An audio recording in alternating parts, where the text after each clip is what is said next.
যেসব নেতার অনুসরণ করা যাবে না, সূরা কাসাস আয়াত নাম্বার 41। এমন কিছু আমাদের দেশে নেতা আছে, তাদের অনুসরণ করলে ওই নেতা সহ আপনাকে আমাকে জাহান্নামে যেতে হবে। কথা ঠিক কিনা? ওরা জাহান্নামের দিকে মানুষকে আহ্বান করে। কেন? আল্লাহ পাক বলেছেন, ওয়াজআলনাহুম আইম্মাতান ইয়াদউনা ইলান নার, আমি তাদেরকে নেতা বানিয়েছিলাম, কিন্তু তারা লোকদেরকে জাহান্নামের দিকে আহ্বান করে। এরকম নেতা আছে না নাই? সমাজের অগণিত এরকম নেতা আছে যারা মানুষদেরকে জাহান্নামের দিকে আহ্বান করে। আপনি কোন নেতার পিছনে চাচ্ছেন যে নেতা নামাজের কথা বলতে পারে না? কথা ঠিক কিনা? বাবা তুমি ছিনতাই করো না, বাবা তুমি এরকম করো না, এরকম বলতে পারে না, তার মানে বুঝতে হবে ওই সব নেতা জাহান্নামের দিকে আপনাকে আমাকে আহ্বান করছে। আল্লাহ পাক বলছেন, ওয়া ইয়াউমাল কিয়ামাতি লা ইউনসারুন, আর কিয়ামতের দিন ওই সব নেতা কোথাও থেকে সাহায্য লাভ করতে পারবে না।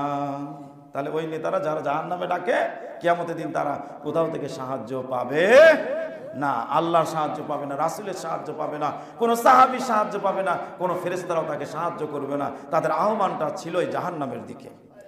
এরপর যেসব নেতা দ্বীনের অনুসরণ করে না, সূরা ইমরান আয়াত নম্বর 73, ওয়ালা তুমিনু ইল্লা লিমান তাবিয়া দীনাকুম, যে তোমার দ্বীনের অনুসরণ করে না, খবরদার তার অনুসরণ তোমরা করবে না। যারা দ্বীনের অনুসরণ করে তাদেরকে তোমরা অনুসরণ করো।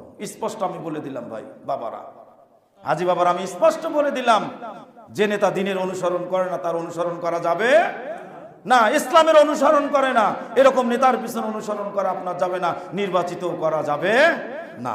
আমি স্পষ্ট করে সামনের দিকে আরেকটু বলার জন্য বলছি, প্রিয় মুসলমান ভাইরা, যেসব দলে আল্লাহর আইনের কোনো কর্মসূচি নাই সেসব দলে অংশগ্রহণ করা যাবে না। বাবারা কথা বলতেছি, একটু সময়, বাবারা সিগনেচার একটু আমরা